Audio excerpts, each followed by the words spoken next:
नमस्कार, आप देख रहे हैं एवन उत्तराखंड और आपके साथ मैं हूं भारती उत्कर्ष जैन। बुलेटिन की शुरुआत करेंगे इस वक्त की हेडलाइंस के साथ।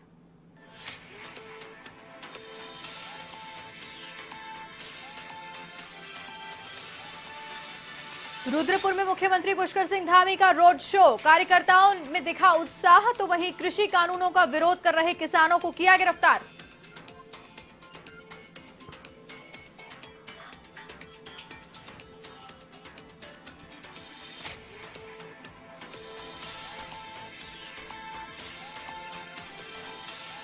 कांवड़ यात्रा को लेकर सीएम धामी का बड़ा फैसला, अब टैंकरों से दूसरे राज्यों में गंगा जल भेजेगी उत्तराखंड सरकार। हरियाणा, यूपी के कई शहरों में होगी सप्लाई।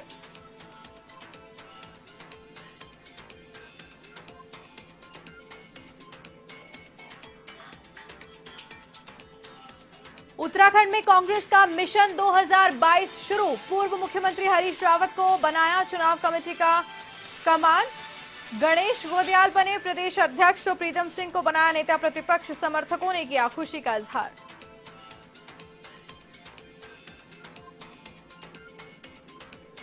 बीजेपी प्रदेश अध्यक्ष ने उत्तराखंड में कांग्रेस की नई टीम को बताया फ्लॉप शो। मदन कौशिक बोले, कांग्रेस खो चुकी है जनादेश, अपनों से ही लड़ाई में उलझी कांग्रेस होगी चुनावों में भी फेल।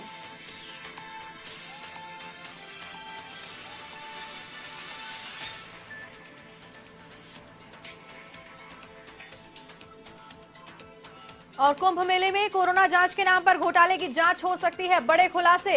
एसआईटी ने आरोपी आशीष को किया गिरफ्तार, नलवा लैब में डेटा फीडिंग किया करता था काम।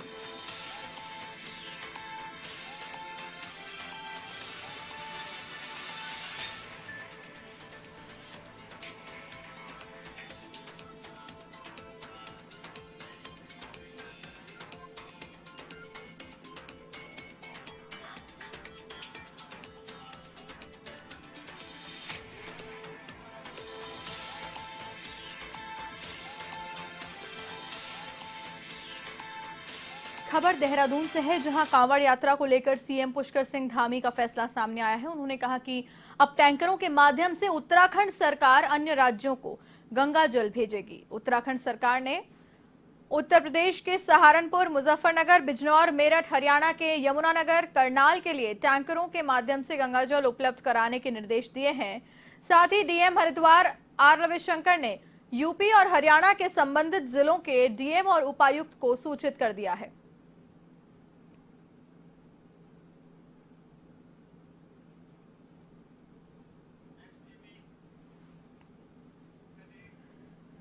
कैबिनेट मंत्री और मसूरी विधायक गणेश जोशी ने खैरी मानसिंह बाईपास मालदेवता में भाजपा युवा मोर्चा महानगर देहरादून द्वारा देश के अमर शहीदों की स्मृति में आयोजित वृक्षारोपण कार्यक्रम में शिरकत की। कार्यक्रम के दौरान उन्होंने वृक्षारोपण किया और जनता से पर्यावरण संरक्षण के लिए वृक्षारोपण करने की अपील की। उन्होंने महानगर युवा मोर्चा के अध्यक्ष अंशुल चावला और उनकी टीम का आभार प्रकट करते हुए कहा कि महानगर युवा मोर्चा द्वारा हर वर्ष वृक्षारोपण किया जाता है, जिससे पर्यावरण संरक्षित होता है और साथ ही में क्षेत्र में हरियाली भी आती है। और उन्होंने बताया कि हरेला पर्व के उपलक्ष्य पर संगठन द्वारा 1 करोड़ पौधे लगाने का संकल्प लिया गया है। जिंदाबाद, जिंदाबाद माता के। और हमने हरेले पर्व पर यह लक्ष्य रखा था कि हम 1 करोड़ से अधिक पौधे लगाएंगे। उसी श्रृंखला में कार्यक्रम चल रहा है और कहा जाता है कि एक वृक्ष लगाना 10 पुत्रों को जन्म देने के बराबर है। भाजपा के वरिष्ठ नेता विनय रोहेला ने अपने निवास पर प्रेस वार्ता आयोजित की और घोषणा करते हुए कहा कि जसपुर में रोडवेज बस स्टैंड की कवायद शुरू हो गई है। शीघ्र ही जसपुर में रोडवेज बस स्टैंड बनेगा। विनय रोहेला ने बताया कि जसपुर में बस स्टैंड निर्माण के लिए उत्तराखंड शासन द्वारा भी जिला अधिकारी को निर्देश दिए जा चुके हैं। उन्होंने पत्रों का हवाला देते हुए बताया कि पूर्व मुख्यमंत्री तीरथ सिंह रावत ने भी 11 जून 2021 को जसपुर में बस अड्डे की पैमाइश के लिए निर्देश दिए थे।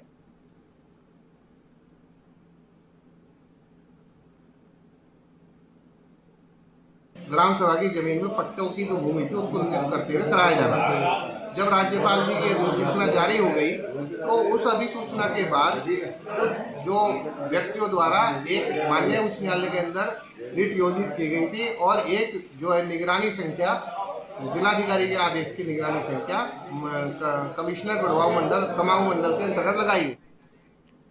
उत्तराखंड प्रदेश में 2022 में चुनाव होने हैं, जिसे लेकर भाजपा बूथ स्तर तक बैठक करने लगी है। इसी को लेकर अल्मोड़ा पहुंचे प्रभारी मंत्री बिशन सिंह चुफाल ने अल्मोड़ा नगर व ग्रामीण मंडलों की बैठक ली।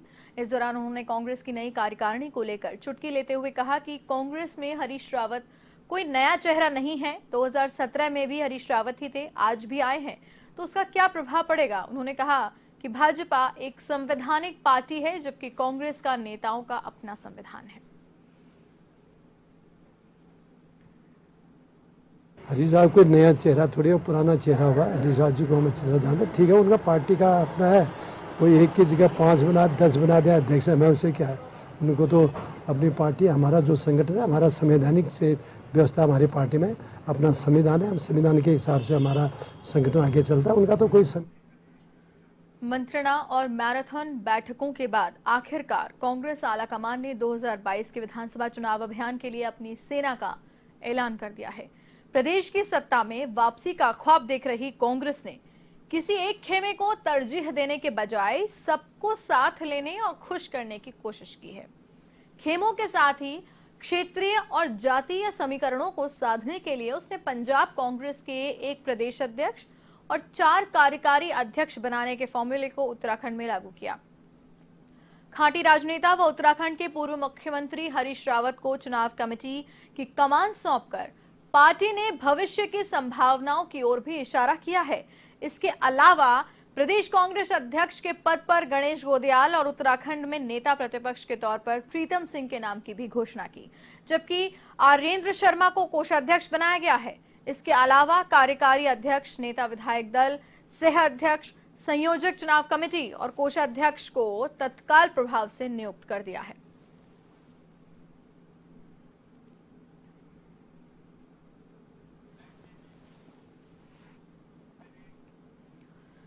कांग्रेस नेता राहुल गांधी से दिल्ली में उत्तराखंड प्रभारी देवेंद्र यादव और कांग्रेस के नवनियुक्त प्रदेशाध्यक्ष गणेश गोदियाल ने मुलाकात की। इस दौरान दोनों नेताओं से राहुल गांधी ने आगामी विधानसभा चुनाव को लेकर चर्चा की, साथ ही कई अहम मुद्दों पर भी मंथन हुआ।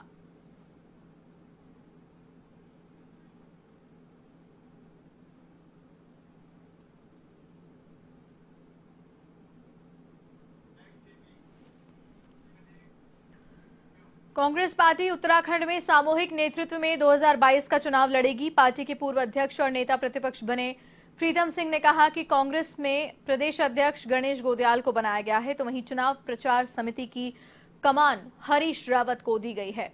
उन्होंने मुख्यमंत्री फेस को लेकर कहा कि हरीश रावत को लेकर ऐसी कोई बात केंद्रीय नेतृत्व ने नहीं कही है। पार्टी सामूहिक नेतृत्व में चुनाव लड़ेगी।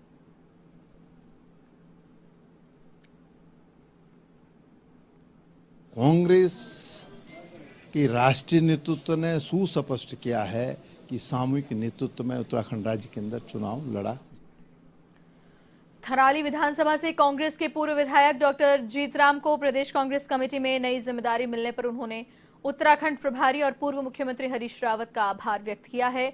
डॉक्टर जीतराम ने कहा है कि वो अपनी इस जिम्मेदारी का बखूबी निर्वहन करते हुए विधानसभा चुनाव में पार्टी की जीत के लिए बूथ स्तर तक पार्टी की मजबूती के लिए काम करते रहेंगे। आपको बता दें कि कांग्रेस में लंबे समय से प्रदेश अध्यक्ष और नेता प्रतिपक्ष के लिए चल रही खींचतान आखिरकार समाप्त हो गई है।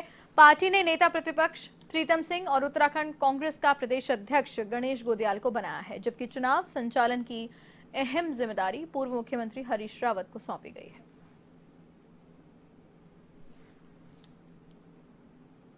सभी अखिल भारतीय कांग्रेस कमेटी और प्रदेश कांग्रेस कमेटी के हमारे जो नेतागण हैं, मैं सबका आभार प्रकट करता हूं, धन्यवाद देता हूं कि आप लोगों ने मुझे इस योग्य समझा कि मैं प्रदेश की सेवा कर सकूं एक कार्यकारी का अध्यक्ष के रूप में और कांग्रेस की नीतियों और रीतियों को आगे बढ़ाने का काम कर सकूं। उत्तराखंड प्रदेश कांग्रेस में नई कार्यकारिणी घोषित होने पर अल्मोड़ा के चौखानपाटा में जिला कांग्रेस कमेटी ने मिठाई खिलाकर और आतिशबाजी कर खुशी का इजहार किया। इस मौके पर जिला कांग्रेस अध्यक्ष पीतांबर पांडे ने कहा कि जिस प्रकार प्रदेश में संतुलन बनाकर संगठन की बागडोर दी गई है, उससे 2022 में कांग्रेस को फायदा मिलेगा। कांग्रेस पूर्ण बहुमत के साथ सरकार बनाएगी।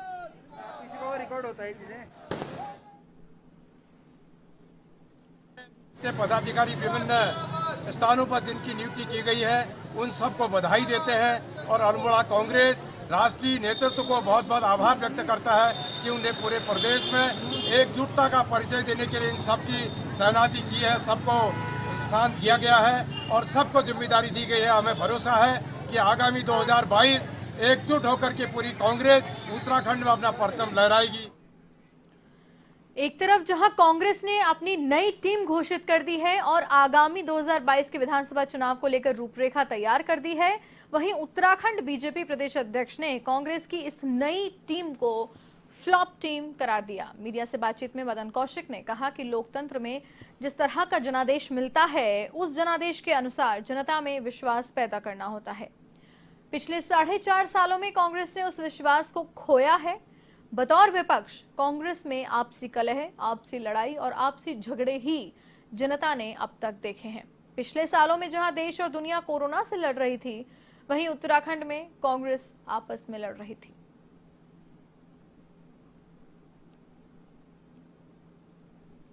लोकतंत्र में जिस तरह का जनादेश होता है, उस जनादेश के अनुरूप जनता के सामने एक विश्वास पैदा करना होता है।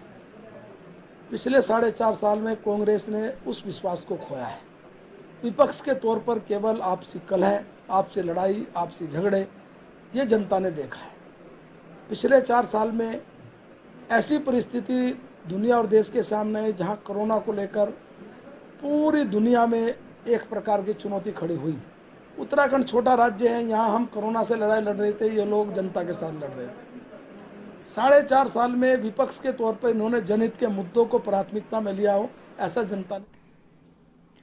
बाजपुर में 11 सूत्रीय मांगों को लेकर नगर पालिका के सफाई कर्मचारियों की हड़ताल जारी रही। इस दौरान सफाई कर्मचारियों की काम बंद हड़ताल को उत्तरांचल स्वच्छकार सफाई कर्मचारी संघ के कर्मचारियों ने भी अपना समर्थन दिया। आपको बता दें कि प्रदेश स्तरीय सफाई कर्मचारी संघ के आह्वान पर ठेका प्रथा समेत 11 सूत्रीय मांगों को लेकर सफाई कर्मचारी बीते 5 दिनों से काम बंद हड़ताल कर रहे हैं।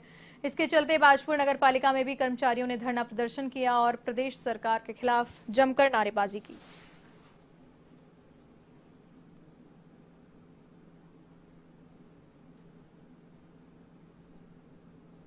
सफाई कर्मचारी महासंघ ने दे रखा है, उसके समर्थन में पूरे उत्तराखंड में हड़ताल चल रही है और हो सकता है कि अब ये स्वच्छकार कर्मचारी संघ अगर इसी तरीके से चलता रहा तो अपना पूर्ण समर्थन देते हुए काम बंद हड़ताल बिल्कुल बंद कर देगा। काम को किसी प्रकार काम नहीं होने देगा जब तक ठेका प्रथा खत्म नहीं होती। बिल्कुल ये एक परमानेंट नियुक्ति नहीं की जाती है और इनको ये रिक्त पद नहीं भरे जाते और सारे शहर में गंदगी फैला दी जाएगी अगर बिल्कुल भी इन्होंने नहीं सुनी तो। नेता बने बैठे हैं यहाँ तो, लेकिन किसी की कुछ नहीं, आश्वासन के बाद कुछ नहीं मिलता सरकार से। हम ये चाहते हैं कि सरकार आश्वासन नहीं, हमें बिल्कुल न्याय दे, आदेश चाहिए, शासन आदेश चाहिए हमें, जिससे कि हमारे समाज का भला हो। लच्छीवाला फ्लाईओवर लगातार क्षतिग्रस्त हो रहा है, जिससे निर्माणदायी कंपनी की कार्यप्रणाली पर एक बार फिर से सवाल उठ रहे हैं। अब फ्लाईओवर के मेन पुल का पुश्ता भी धंसना शुरू हो चुका है, जो कि कभी भी हादसे का कारण बन सकता है, जिसकी शिकायत क्षेत्रीय जनप्रतिनिधियों ने पीएम पोर्टल पर भी की है। बहरहाल आनन फानन में निर्माणदायी कंपनी द्वारा लोहे के एंगलों से पुश्ते को रोकने की कोशिश की जा रही है।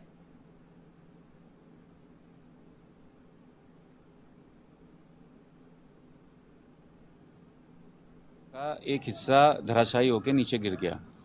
जान माल किसी का जान नहीं गई, एक व्यक्ति घायल हुए। उसके बाद डोईवाला जो फ्लाईओवर है, जो डोईवाला की तरफ लच्छीवाला फ्लाईओवर उतर रहा है, इसका एक रात की बारिश में एक हिस्सा, एक दीवार इसकी पूरी गिर गई।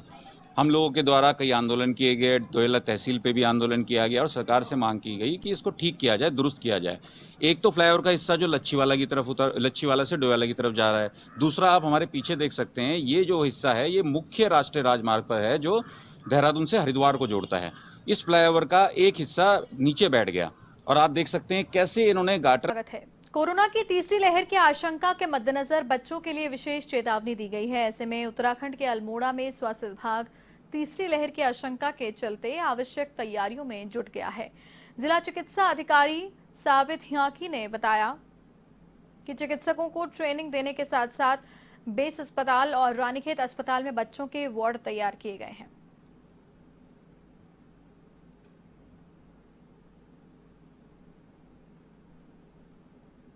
हमारे जो हेल्थ केयर वर्कर्स हैं उनका 100% वैक्सीनेशन हो गया है और फ्रंट लाइन वर्कर्स का हमारा 101% हो गया है और 45 ईयर से ऊपर जो है वो 105% हो गया हमारा और 18 प्लस का फर्स्ट डोज हमारा 30।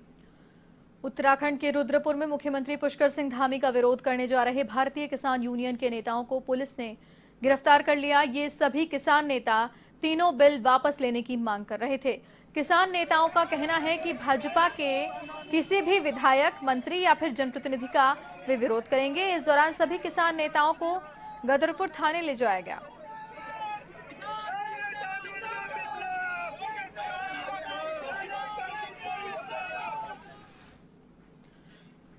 खबर उत्तराखंड के लालकुआं से है, जहां हल्दूचौड़ नारायणपुरम कॉलोनी में युवक ने फांसी का फंदा लगाकर आत्महत्या कर ली।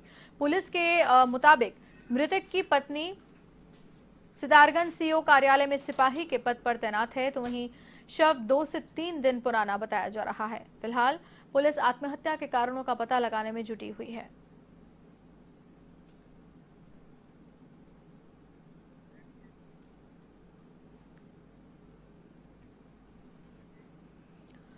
उत्तराखंड के बाजपुर में मोबाइल की दुकान में काम करने वाले युवक की मौत का मामला गरमाता जा रहा है, जहां पुलिस ने 2 आरोपियों को गिरफ्तार कर लिया है, तो वहीं तीसरे आरोपी की गिरफ्तारी की मांग को लेकर गुस्साए परिजन कोतवाली थाने पहुंचे, जहां पुलिस और लोगों के बीच काफी गहमागहमी देखने को मिली और इस दौरान पुलिस के अधिकारियों के अलग अलग बयान भी सामने आए हैं, जिससे पुलिस की कार्यप्रणाली पर सवालिया निशान खड़े हो रहे हैं।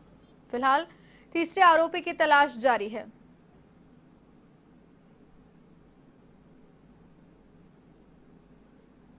ये धीरज पुत्र कल्लू ये एक दुकान में काम करता है, मोबाइल शॉप में, जहाँ पर ये चोरी करता हुआ पकड़ा गया। उसके बाद दुकानदार द्वारा इसके साथ मारपीट की गई और उसके बाद इसने शुद्ध होकर जहरीला पदार्थ का सेवन कर लिया। इसके बाद परिजन इसको अस्पताल ले गए, जहाँ डॉक्टरों ने इसे मृत घोषित किया है। हमारे पास तहरीर आ गई है, मुकदमा कायम किया जा चुका है। हरिद्वार कुंभ मेले में कोरोना टेस्टिंग के नाम पर हुए घोटाले की जांच कर रही एसआईटी ने पहली गिरफ्तारी की है। गिरफ्तार आरोपी नलवा लैब के लिए काम करता था। पुलिस की गिरफ्त में आए आरोपी आशीष ने नलवा लैब को टेस्टिंग के लिए मैनपावर और अन्य सामान उपलब्ध कराए थे। आरोपी आशीष कोरोना जांच की डेटा फीडिंग का काम भी देखता था। आपको बता दें कि कुंभ मेले के दौरान कोरोना जांच करने का काम मेला प्रशासन ने मैक्स कॉर्पोरेट सर्विस को दिया था। इस कंपनी ने आगे का काम नलवा लैब और दिल्ली के डॉक्टर लालचंदानी लैब को दे दिया था। दोनों ही कंपनियों ने 1 लाख से ज्यादा कोरोना की जांच की थी और उसके बाद शिकायत होने पर शासन ने जिलाधिकारी हरिद्वार को जांच करने के आदेश दिए थे।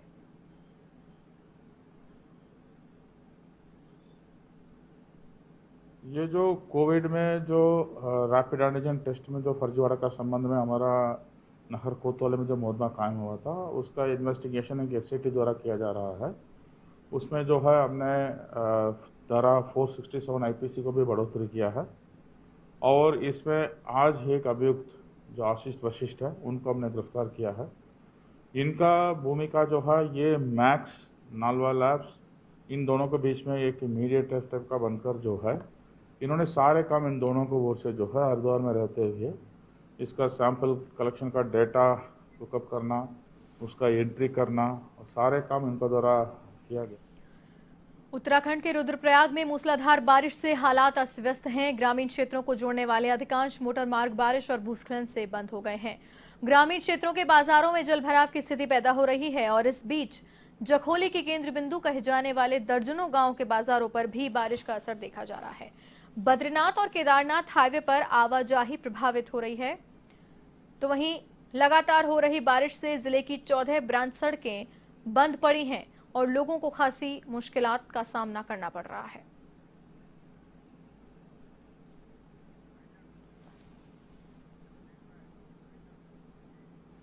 और इसी के साथ इस बुलेटिन में